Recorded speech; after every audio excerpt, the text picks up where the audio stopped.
And this can only scale so much. One of the problems here is that the mining industry has not invested nearly enough to accommodate ambitious plans to do massive rollout of renewables.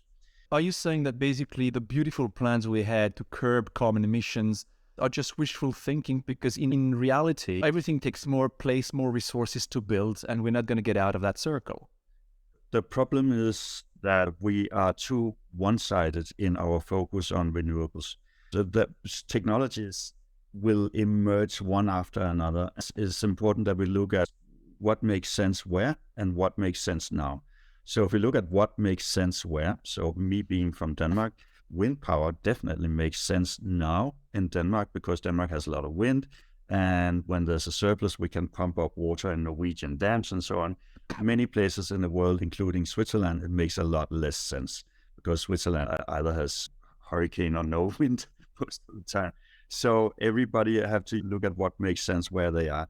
But the big impact we can have is shifting from coal to gas. And for instance, when the United States didn't sign the Paris Agreement, there was an uproar and everybody hated them for not doing it. But which was the only country who actually fulfilled the commitments that were expected in the Paris Agreement? That was America. And that was because of fracking. They were moving from coal to gas. So coal to gas, this is not a movement to something that's perfect, but it's a movement that's very scalable to something that is better. Another thing is to use natural carbon sinks, which is something that can be done quite quickly. So it only goes so far because if you grow more forest, it absorbs carbon up to a certain level, and then the forest has reached its new size, and then that stops. But it's a quite good intermediate technology.